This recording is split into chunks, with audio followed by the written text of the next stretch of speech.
I barricaded my luxury house, while the zombie outbreak tore through my street. My name is Adrian Cole, and when this started, I was still standing in my kitchen, deciding whether to cancel a dinner that never happened. The house sat at the end of a curved street inside Bellmeadow Ridge, a gated neighborhood built to make rich people feel separate from the rest of the county without having to admit that was the point. The homes were big, clean, expensive, and exposed. Mine had 3 levels if a person counted the finished lower floor, 2 walls of glass facing the street, a courtyard pool in the back, a detached garage with a gym above it, and more open space than privacy. It looked great in listing photos, in magazine spreads, in the kind of drone footage real estate people used to sell the idea of control. That morning, it looked fine too.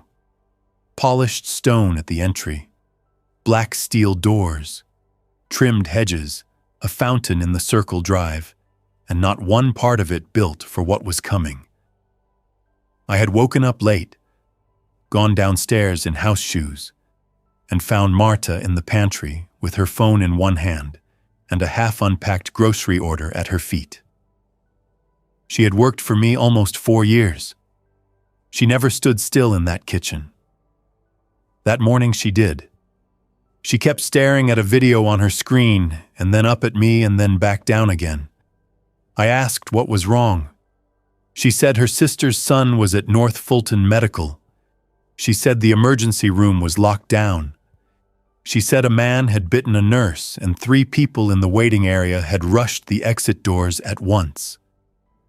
She did not sound dramatic. That was what got my attention. Marta had lived through enough bad family scenes and enough ugly work situations that she did not scare easily. She looked at me and said she was leaving now. Not after breakfast. Not after finishing the inventory list. Now. I told her to go. Told her I would have Nate at the gate let her out fast, and asked if she needed cash. She shook her head, took her bag, then turned back once and told me to lock every door in the house. I almost smiled at that because it sounded too big for the moment. Too much for a bad hospital story and some ugly videos online. But I did lock the kitchen slider behind her. I stood there a second longer than usual and watched her sedan roll down the drive past the hedges and toward the main gate. She did not wave. She did not look back. I made coffee anyway, because routine is hard to drop when nothing around you has changed shape yet. The machine hissed. The grinder ran. The fridge hum stayed steady. And out the back glass, the pool was still flat and blue under a mild spring sky. My phone kept vibrating on the island. First my assistant, then a client, then the neighborhood group chat, then my broker, then my ex-wife Holly. She was in Charleston with her husband, and my son Ben was up at school in Nashville. So nobody I loved was inside that house with me. But suddenly everybody wanted an answer from me as if money or square footage came with answers built in. The television in the family room was already on some local station. The anchor had the flat-controlled voice people use when management is talking in the ear and nobody wants to say the wrong thing first. There were reports of multiple violent disturbances across the metro area, several roadway incidents, police responding to assaults where victims continued to attack bystanders after being restrained, hospitals requesting emergency support. No clear cause. No clear instructions beyond shelter in place if you were already home and avoid hospitals unless absolutely necessary. Under that, a ticker about a possible county-wide utility strain. Under that, traffic maps turning red. That was when I stopped treating it like a strange morning and started moving. I carried every rechargeable battery pack out of the office drawers and plugged them in at the butler's pantry. I pulled the flashlight box from the mudroom cabinet. I opened the gun safe in my dressing room and took out the 12-gauge pump I kept more for confidence than habit, plus the 9mm pistol I had not fired in over a year. I checked both. I set the pistol on the kitchen island in plain sight so I would stop forgetting where I put it.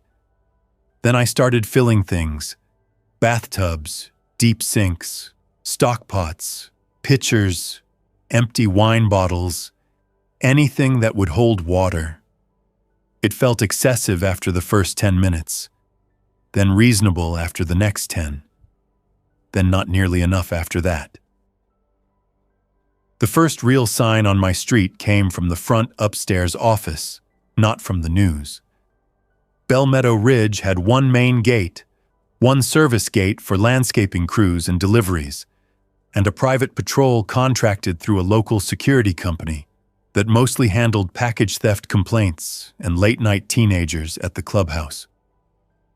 From my office, I could see the stone entry wall and the narrow stretch of road beyond it. A white crossover came through too fast, clipped the curb at the fountain, and stopped sideways across the lane. One of the gate guards jogged toward it from his booth.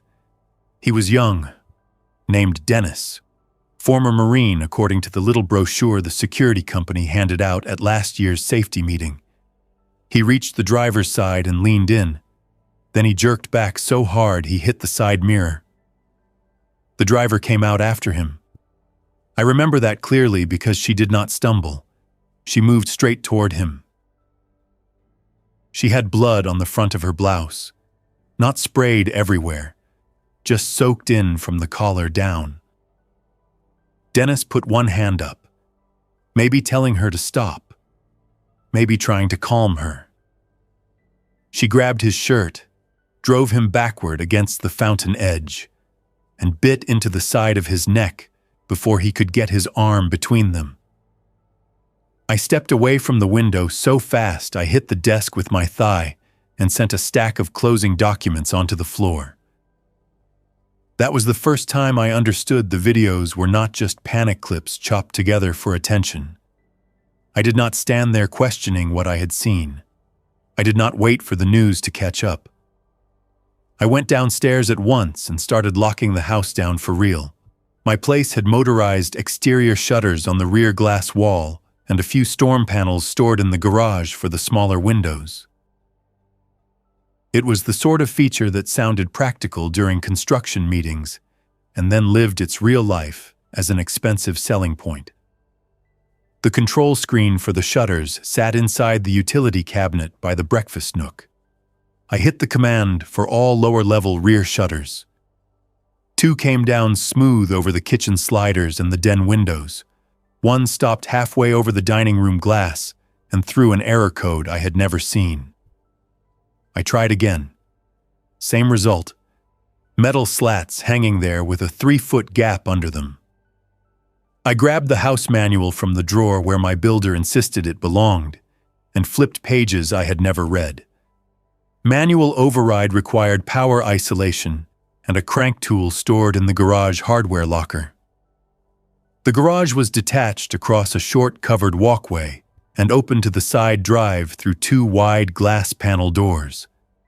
That short little trip suddenly felt exposed in a way it never had before. I took the pistol, opened the interior mudroom door, and crossed the walkway at a half run. No one was in the side drive. I got into the garage, found the crank tool hanging exactly where the manual claimed it was, then found 3 unopened bundles of contractor plywood in the back left corner from a wine room remodel that had stalled 2 months earlier. That changed everything. Plywood was ugly. Plywood was useful. I dragged 2 sheets to the house first, then came back for more, then found a rolling cart and used that. By the 3rd trip, I had a system.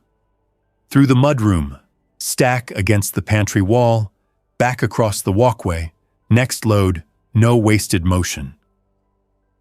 My phone rang again while I was measuring the dining room gap with a tape from the junk drawer. It was Nate, the day supervisor at the gate. He sounded calm in the careful way people do when calm is starting to cost effort. He said county dispatch had stopped answering routine calls.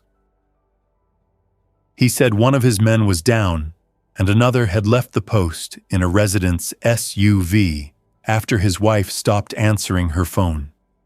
He said several residents were demanding the gate be opened so they could leave. He wanted to know whether I had any contact at the sheriff's office. I told him no, not enough to matter, and asked him one question first. Could he keep the gate shut? There was a pause. Then he said, "For now," I told him to tell everyone to stay inside. He said he already had, and that nobody was listening. I kept working. The house was too big to secure all at once.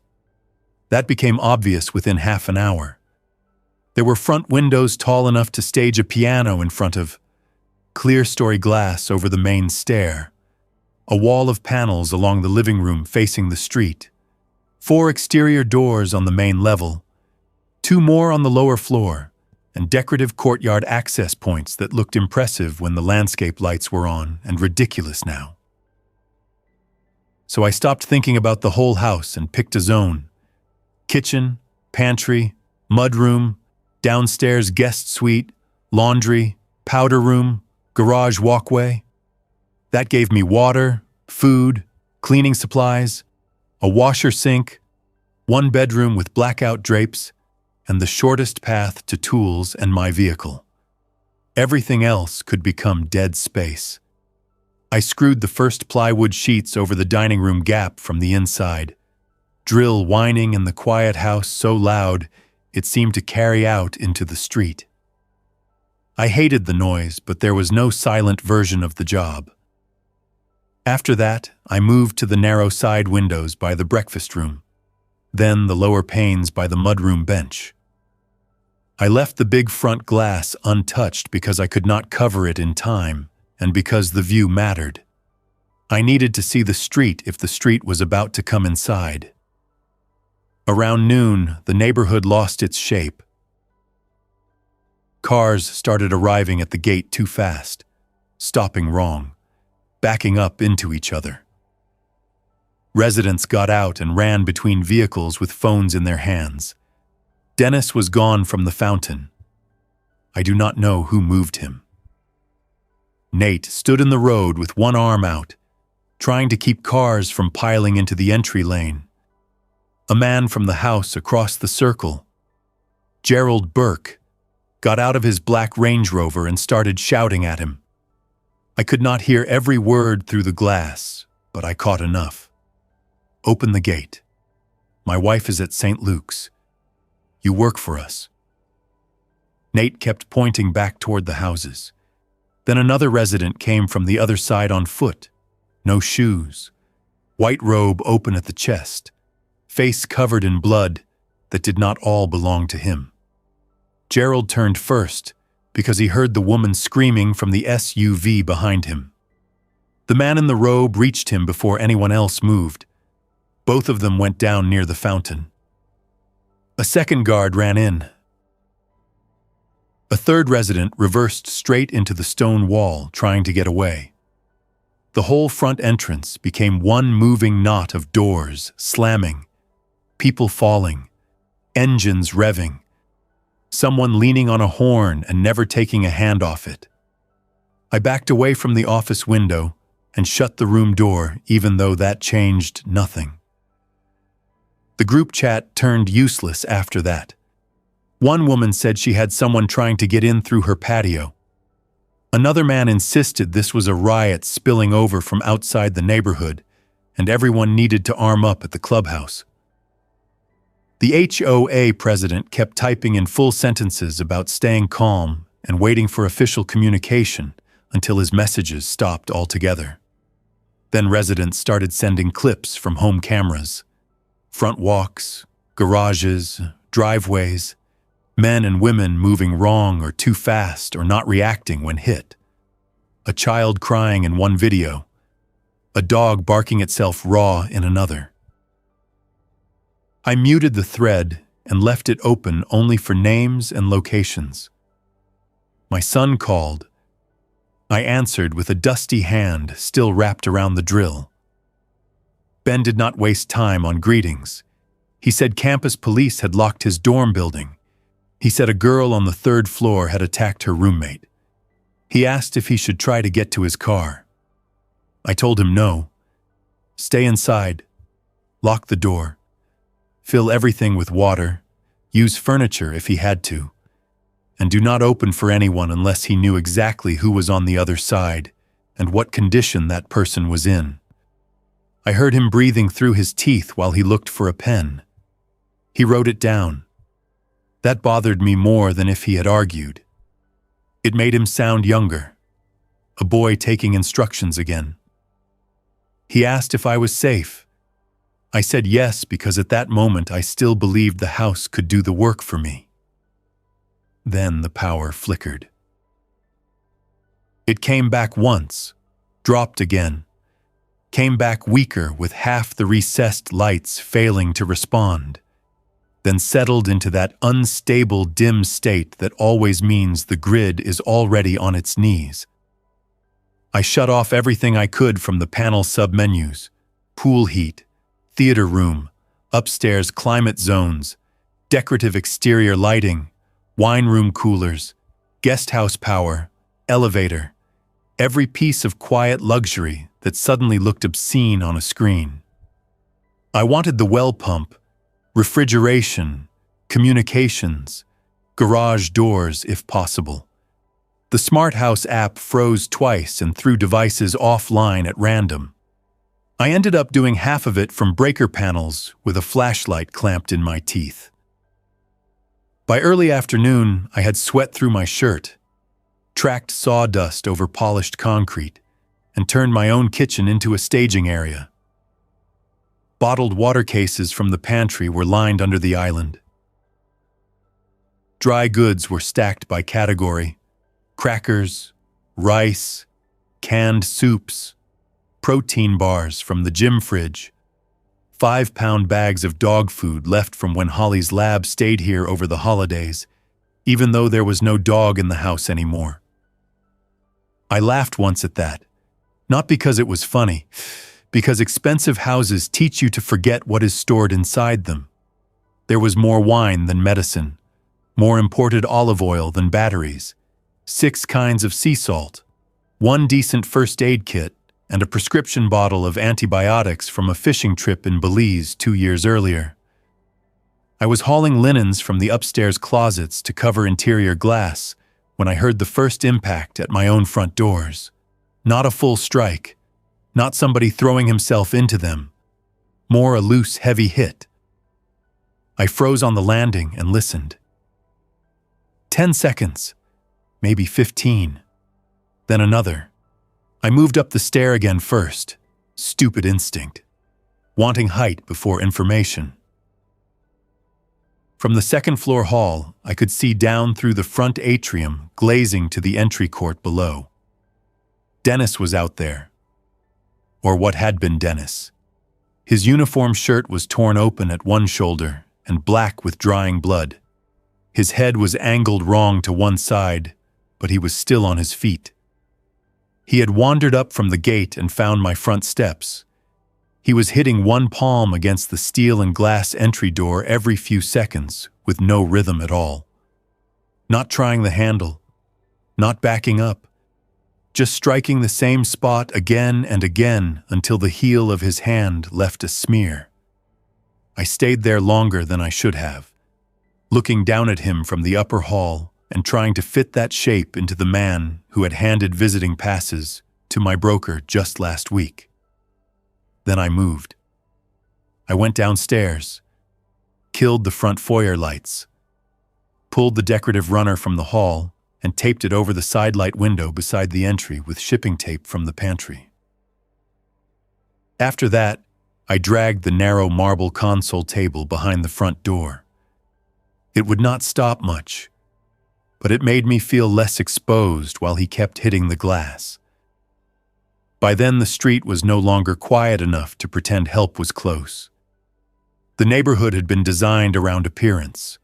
Wide front setbacks, trimmed lawns, low ornamental walls instead of real privacy fences, lots of stone and glass and clean horizontal lines. It meant I could see almost everything from the second floor if I kept the interior dark. It also meant everybody else could see my house. A woman from 3 doors down ran barefoot into the street, carrying a toddler wrapped in a blanket. A man I knew only as Carson from the annual holiday cocktail circuit stumbled after her with one sleeve hanging off and blood all over his forearm. 2 more shapes came out of the Burks' open garage behind him. Across from them, a silver sedan had its driver's door open and music still playing from inside. At the far end of the circle, somebody had crashed through the landscaped median and left a Mercedes balanced with one wheel off the curb and the engine revving in place until it finally died. I called Holly because once I had seen children in the street, I needed to hear a familiar adult voice. She answered on the second ring. Ben had texted her already. She was at a hotel outside Charleston with cable news playing in the background and could offer nothing except worry and a running list of things I should do that I was already doing. Close drapes. Stay armed. Don't help strangers unless I had to. She said that last part in a voice that told me she knew what it sounded like coming out of her mouth.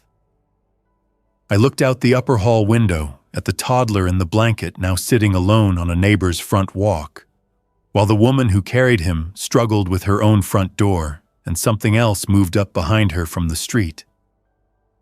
I said, I know. Then I hung up because I could not stand there hearing Holly cry while that kept happening in front of me. I tried the sheriff's office, county emergency management, private security dispatch, a retired judge who lived 2 neighborhoods over and supposedly had every useful number in Georgia. Nothing useful came back. Busy signals, dead air, one overloaded message prompt. After that, I put the phone on low power mode and stopped wasting charge on calls that no longer connected people to solutions. Late in the afternoon, the main gate gave up. I did not see the first impact. I heard it through the house. A heavy, dull bang from the entrance road that shook one of the framed prints in the upstairs hall, then another, then glass breaking. I got to the office in time to see a landscaping box truck half through the right lane of the gate.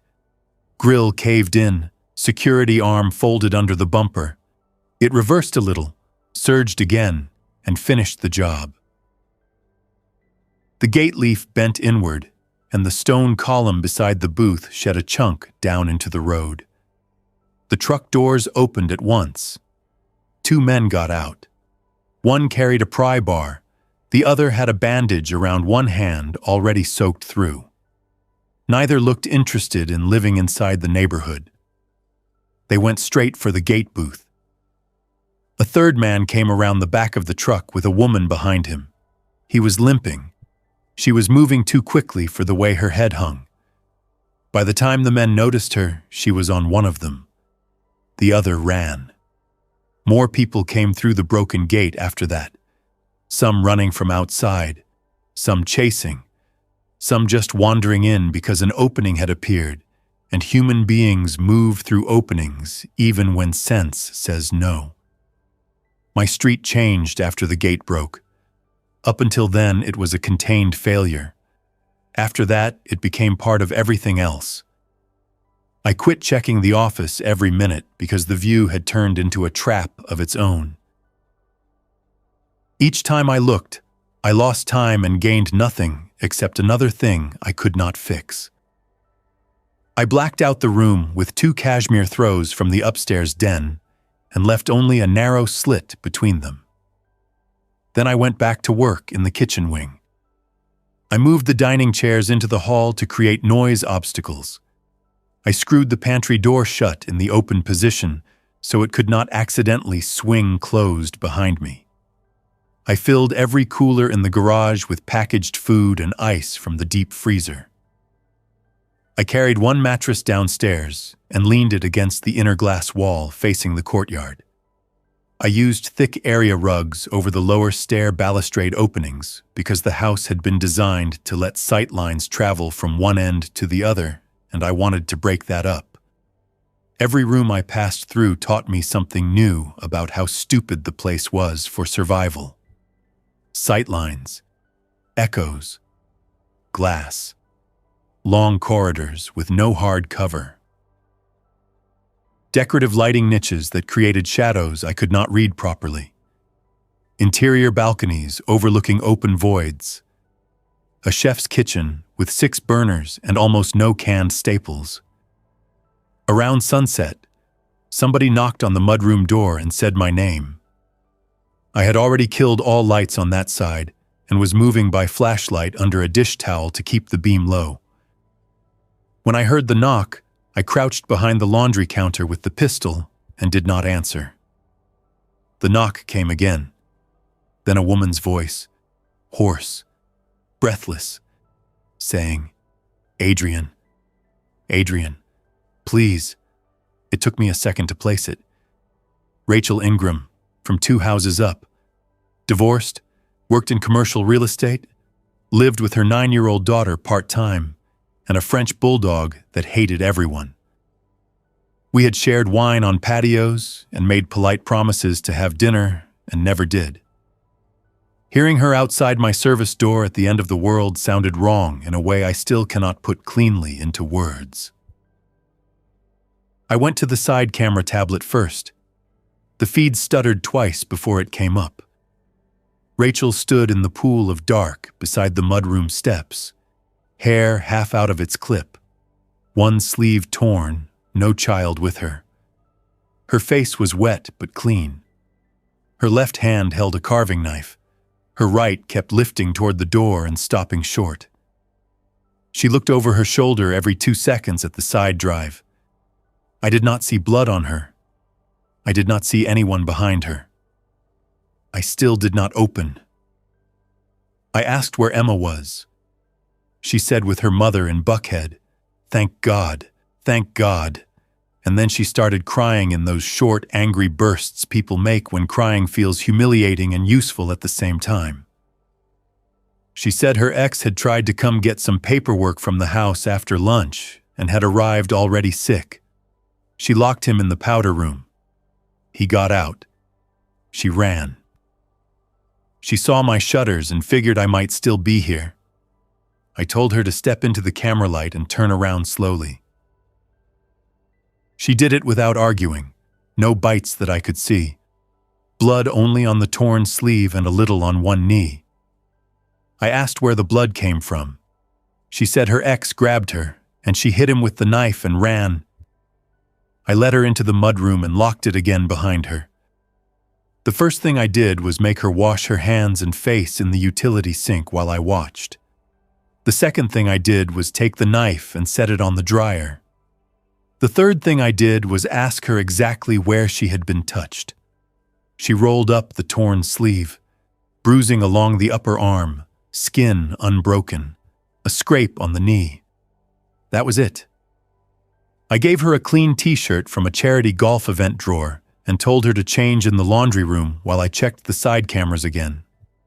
When she came out, she looked less like a guest and more like what she was, a woman who had run from one expensive disaster into another. She asked if I had food. I handed her a protein bar and bottled water. She ate standing up. Then she asked if I had a better plan than staying in the kitchen. I almost laughed, but there was no room for that. I told her the truth. No. Just layers. Just zones. Just time. 2 people make noise in a big house faster than a whole family does in a normal one. Rachel wanted to talk, because talking meant someone had witness to what she had seen. I wanted quiet, because quiet gave the walls another 10 minutes. We met in the middle. I set tasks, and she did them. Strip linens from the guest room and bring them to the hall. Empty the downstairs bar fridge into coolers. Tape cardboard over the 2 small windows in the powder room. Fill every pot in the lower kitchenette. She moved fast and did not waste words. That made her useful. It also told me she was close to the edge because people who are not close to the edge still stop to ask whether the blue tape is better than the packing tape. She did not ask anything unnecessary. Once full dark settled over the street, the house turned on us. I had killed most interior lights, but I missed a strip of accent lighting above the wine wall in the dining room. From outside, it made the place glow in one long amber slash through the half-shuttered glass. I noticed only because something hit the lower panel under it. Then another thing. Not hard enough to break. Hard enough to make the whole window tremble. I ran to the control cabinet and shut that circuit off. The dining room disappeared into black. Rachel was already beside me with the flashlight. Neither of us spoke. We stood there hearing light knocks on the other side of the glass. Fingertips, maybe. Rings against the pane. Then a shoulder. Then nothing. Then it started at the front of the house, too. Scattered impacts from no pattern I could map. The street had not just gone bad. It had learned where attention still lived. We moved deeper into the kitchen wing and shut the double pocket doors to the hallway. Those doors were decorative walnut slabs with soft, close tracks and fancy concealed hardware. Beautiful. Useless.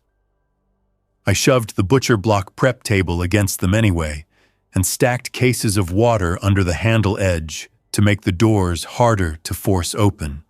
Rachel put the cutlery drawers into a canvas laundry basket and dragged them beside the island because having tools spread out through the house no longer made sense.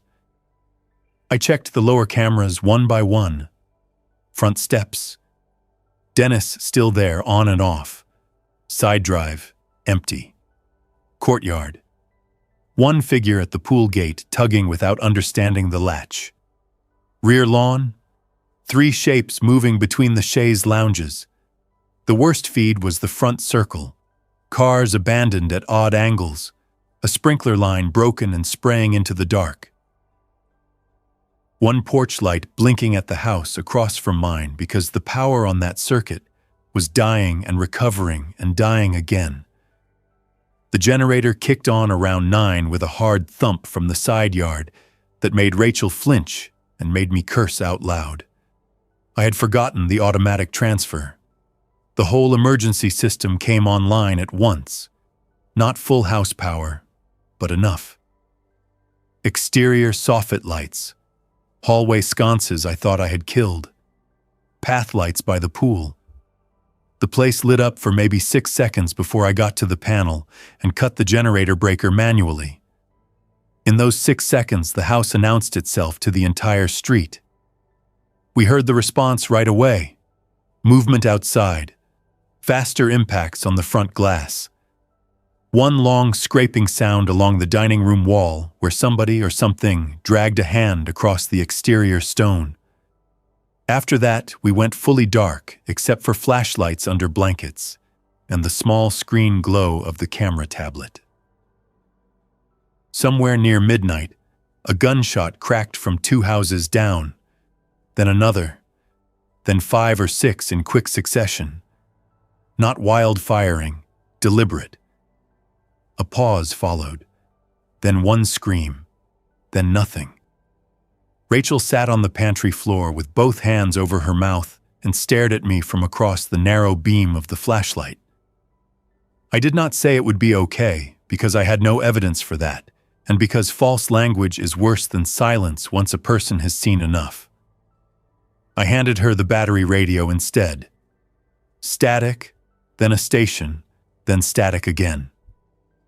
One emergency voice repeated the same county-wide instruction loop every few minutes.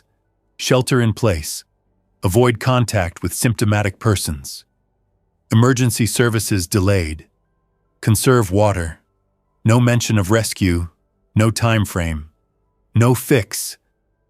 I tried sleeping in shifts without naming it that, because the word sleep sounded too generous. Rachel took the guest bed. I stayed upright on the pantry floor with the 12 gauge across my knees and the camera tablet dimmed to almost nothing. Every half hour I checked the feeds. Around 1:30 the front entry went clear. Dennis wandered off or fell out of frame. Around 2, the rear lawn feed showed movement at the pool again. Around 3 I lost the side drive camera. Around 4 the water pressure at the kitchen sink dropped to a weak stream and then to nothing at all. I had filled enough containers to get through a while, but that sound of a faucet giving less than expected in a house where everything had always given more was its own kind of bad news. At first light, the neighborhood looked worse than it had in the dark. Daylight removes mercy. In low light, a broken street is suggestion. In morning light, it is inventory. From the slit in the office blackout, I counted 7 bodies on the visible stretch of road. Some still, some moving in ways that told me not to call them bodies yet. Gerald lay beside the fountain with half his shirt over his face from where he must have gone down. The white crossover still blocked one lane of the gate road. The landscaping truck stood half open where it had been left. The Burke House garage was up and empty. A bicycle lay in the gutter. Someone had tried to drag patio furniture into a barricade at one of the homes near the cul-de-sac mouth and gotten maybe halfway through before abandoning the idea. Every expensive finish on every house looked thin in daylight. Stone veneer, steel trim, tempered glass, composite slats. Enough to resist weather, not enough to resist people. Rachel came up beside me after I heard her feet on the hall rug. She looked out through the slit and said, "My God," in a flat, exhausted voice that had no room left for surprise. Then she asked the question I had been avoiding. How long can this place hold? I told her the house could hold until something set it on fire, or a group decided what was inside was worth more than the trouble getting in, or the wrong person figured out how much glass was still unprotected. She nodded once. No argument. She asked the better question next. What do we do before one of those things happens? We started with practical problems. Toilets no longer refilling, refrigerators warming, phones nearly dead. Exterior motion alerts failing on 3 zones. I shut the main water to preserve what pressure remained in the upper line and keep a broken pipe from flooding us later. I moved perishables into the best insulated coolers. Rachel found a box of contractor trash bags and turned the downstairs shower into a waste corner because pretending plumbing would recover by lunch was not planning. We inventoried food honestly, not by cabinets, by calories and shelf life. The gourmet side of my life became embarrassing in one pass. Fancy crackers, imported preserves, 6 bottles of truffle oil, pre-cut fruit that would be worthless by evening. Enough decent canned stock for maybe 8 days between 2 adults if we were strict. Enough bottled water for longer if we stayed disciplined. Ammunition mattered too. 2 boxes of 9mm, 1 partial box of 12-gauge buckshot, 1 box of target birdshot that I kept because it had been there and now wished I had not dismissed when it was easy to buy more. By mid-morning, smoke started rising from the house at the opposite end of the circle. Not a full blaze first. Just a gray line slipping from the garage roof vent and the smell of something electrical riding the breeze through the HVAC intake I had not shut off quickly enough. I killed the air system at once, but the damage was done. Smoke outside meant fire somewhere close. Fire in Bell Meadow meant cedar pergolas, dry decorative mulch, patio cushions, garage fuel, and houses spaced near enough for heat to travel. I went to the exterior cameras. The feed closest to the far house had already died. Through the office slit, I could see thicker smoke pushing now from the side of the garage, and one SUV parked outside with both front doors open. Maybe generator misuse, maybe a crash, maybe a pan on a stove. The cause did not matter. Fire did not need a reason that morning. It needed one open path. I took the hose cart from the side yard despite the exposure. Rachel cracked the mudroom door while I ran the line to the nearest spigot that still had pressure. We wet the mulch beds nearest the house, the cedar privacy screen by the pool equipment, the dry cushions on the courtyard furniture. Then the pressure failed completely with the hose still in my hand. That was the end of that plan. I stared at the limp line for a second, then dropped it and went back inside, because standing in the open with an empty hose would have been the stupidest kind of rich man death imaginable. The smoke thickened for an hour, and then the wind shifted enough to spare us. Bell Meadow still had a chance to burn later. It just did not burn then. Around noon, we heard voices at the front door. Clear voices this time, not impacts, not random noise. A man shouted that he knew somebody was inside. A woman said she had a child with her. Another man told me they had seen movement upstairs. Rachel looked at me from the pantry doorway, and I already knew from her face that she wanted to help. I wanted information first. I used the front camera intercom instead of opening anything. The audio was bad. 3 adults on the front walk. 1 little girl, maybe 7 or 8. No obvious blood. 1 man held a golf club. The woman had a tote bag over one shoulder and kept glancing behind her toward the street. They said the clubhouse had been overrun.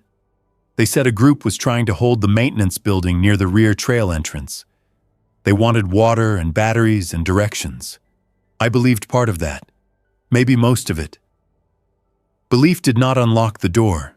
I told them I could put supplies outside if they backed off the porch and went to the edge of the drive. The man with the golf club started swearing at once. He said I had enough in there to feed the whole block. He was probably right. He said if I did not open, he would break the glass. I told him to try. That was not bravery. That was calculation. The front entry glass was laminated and backed by the marble console and half the foyer bench. He would make noise long before he made progress. He kept shouting. The woman told him to stop. The child started crying. Then something moved up the front walk from the street behind them and made the decision for everybody. The woman grabbed the girl and ran toward the side of the drive. The second man followed. Golf club hero got one swing into the front panel before he saw what was behind him. He ran too, slower than the others. And I watched through the upper hall glass while 3 shapes from the street crossed my front lawn after them. Rachel sat down hard on the pantry floor after that and asked me if we were turning into bad people. I told her no. We were turning into people whose doors still closed. That answer did not satisfy either of us. It was still the only honest one I had.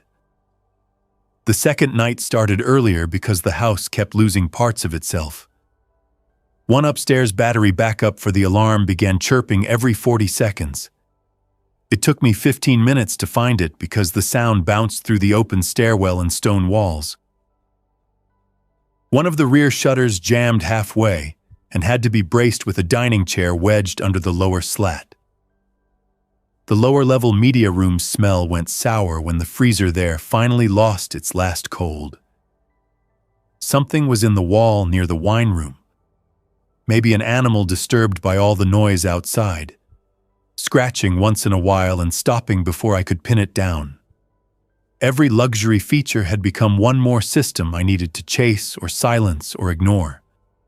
There was no simple house under the pretty house, only layers. After dark, a new sound rolled through Bell Meadow. Engines, more than one.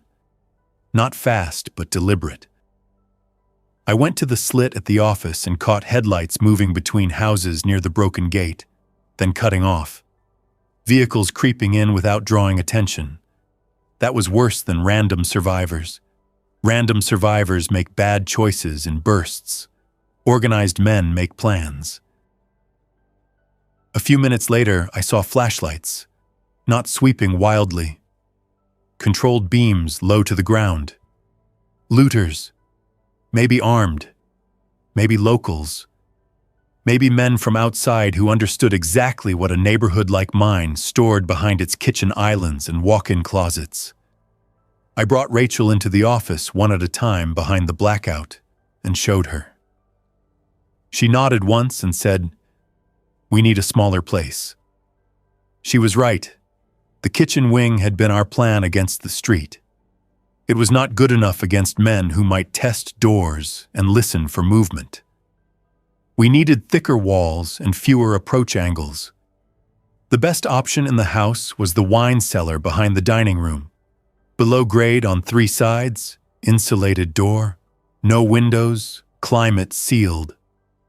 It had one flaw big enough to kill the plan if we forgot it. One entrance only. Still, compared to the glass box we were standing in, it was a bunker. We moved fast and quiet. Water first, food second, medical kit, radio. Flashlights, ammunition, phone chargers even though power was gone. 2 blankets, utility knife, duct tape, trash bags. Rachel carried what she could without complaint. I stripped several bottom rows of wine bottles from the racks and left them on the dining room floor to make space for bodies instead of labels. I had spent years buying those bottles for dinners that now felt connected to another species. They rolled and clinked against the tile under my hands while I worked. I did not care. Just after we got the first load into the cellar, glass broke at the rear of the house. Not one of the boarded windows, one of the upper courtyard panels I had left exposed because it was set above eye level and I ran out of time. The sound came down the open volume of the house with awful clarity, safety glass failing in sheets, then the clatter of fragments falling onto stone. We froze in the dining room and listened. One impact had made the opening. A second sounded inside. Somebody dropping in or falling through. Then a voice, male, low and sharp, telling somebody else to watch the back. Human, not infected, not random. We moved at once. I killed the flashlight. Rachel took the water carrier and went for the cellar door. I stayed in the dining room shadow with the pistol and listened to shoes crunch glass somewhere beyond the breakfast area. Another man came in after the first. I could hear the difference in weight and rhythm. A drawer slammed open. Cabinet doors hit frames. One of them laughed softly, the ugly private laugh of a man who has entered a rich stranger's kitchen during a collapse and thinks fortune finally turned his way. Then the first shot of the night went off somewhere down the hall. Not from me. One of them. Testing a lock or killing something wounded. The sound inside the house was blinding. It rolled through the atrium and came back larger. That shot brought the wrong audience. From outside, impacts began at once on the rear shutters and courtyard doors. The men heard it too. One of them cursed. Another glass panel broke farther down the line. I used the confusion. I crossed to the cellar door in a crouch, got Rachel inside, shoved 2 cases of bottled water after her, and pulled the insulated door almost shut. Then I remembered the one thing that made the wine cellar better than nothing, the floor drain access hatch in the corner, tied into the old storm service line from the original foundation plan. too small for comfort, big enough for a man if he was desperate and removed the cover. I had seen it during the remodel. In that moment, it stopped being trivia. The men reached the dining room before I sealed the door. One beam flashed across the wall inches from the frame. I pulled the door closed and dropped the steel lever home. Heavy footsteps hit the outer side maybe 10 seconds later. A voice said, "Got one in here." The handle moved, then moved harder. Then the first strike hit the door itself. Blunt, metallic. Maybe the pry bar from the gate. I backed away from it with the pistol up, even though if they came through, I would need the shotgun more. Rachel was already at the drain corner pulling bottles off the floor grate. That snapped me back into action. The wine cellar held because it was built to hold climate, not because it was a real safe room, but the insulated core and steel frame bought us minutes. The men outside were not patient. That helped. They hit the handle side hard enough to bow the inner trim, then stopped when something in the dining room beyond them made more noise than we did. Voices, shouting. The impacts on the rear of the house had multiplied. Whether infected had followed them in through the broken courtyard or other looters had found the same opening, I still do not know. I only know the pressure on the cellar door shifted away from us. More feet pounded over broken glass. Something heavy overturned. One man yelled at another to move. Then I heard the exact sound I had feared all day. Open fire inside a modern house. 3 shots. Close. Deafening even through the door. Then one scream cut short. Rachel got the grate up with the corkscrew handle from a decorative tool set. Because in disasters, stupid objects earn their keep if the metal is solid. Under it was a dark shaft dropping maybe 4 feet into the old line. Concrete sides. Dust. Enough space. Not pleasant. I took the shotgun this time, shoved the pistol into my waistband, lowered the first water case into the opening, then the radio, then Rachel. She did not complain. She swung her legs through and dropped. I passed more supplies down after her and listened between each move, running outside the cellar, crashing somewhere toward the kitchen, one voice now instead of 2, then none I could separate from the rest.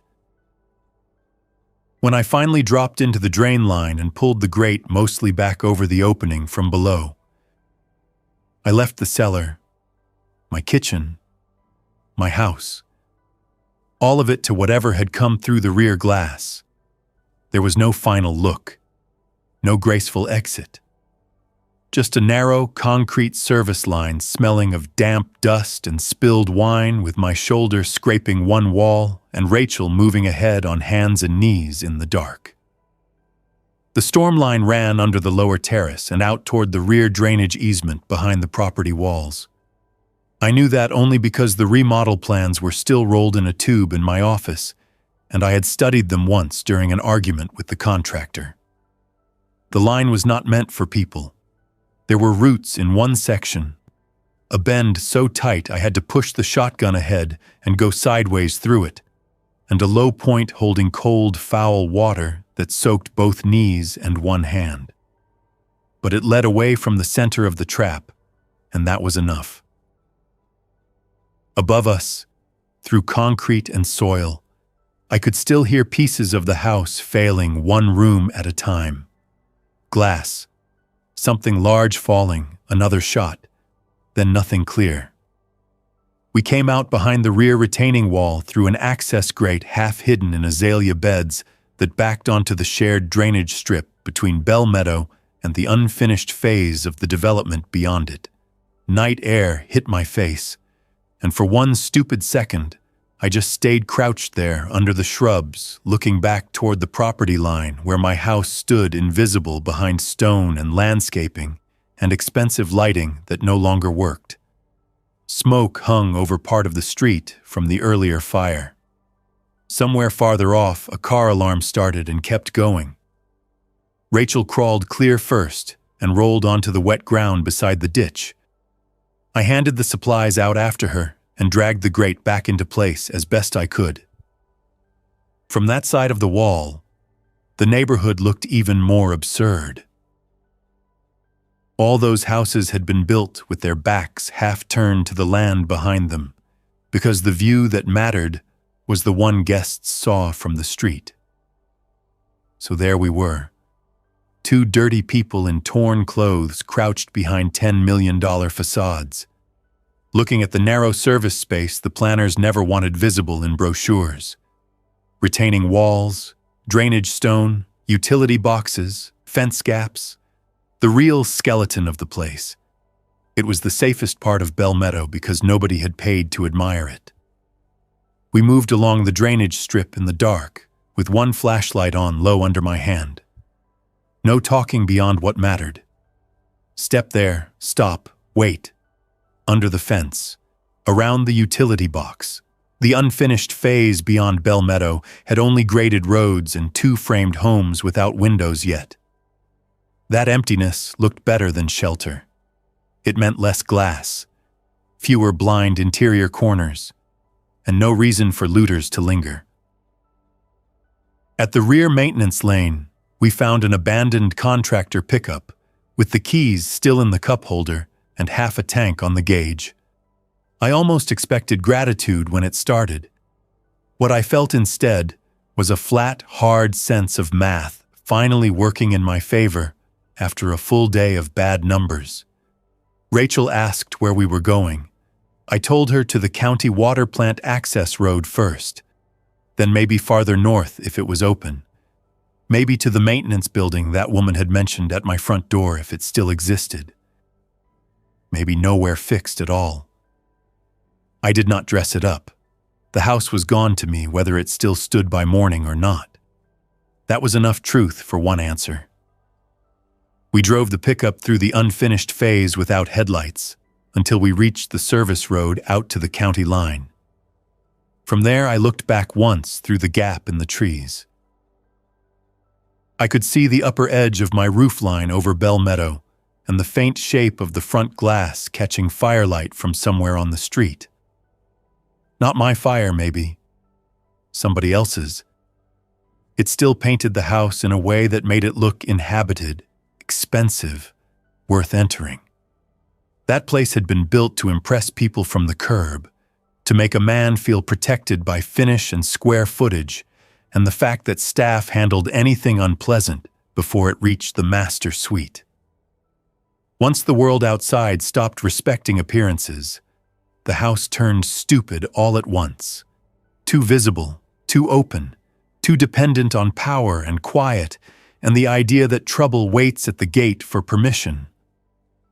I had barricaded it with shutters, plywood, furniture, guns, lists, discipline, all the things a sensible man could grab in a few hours when the rules tore open. It still became a lit display case on a dying street. It still pulled eyes. It still gave strangers too many ways to study it from outside and too many reasons to come closer. That was the real lesson in Bell Meadow. Not that wealth was useless, because wealth bought me tools and time and walls for a while, but that comfort had taught me to live inside weaknesses I had mistaken for status.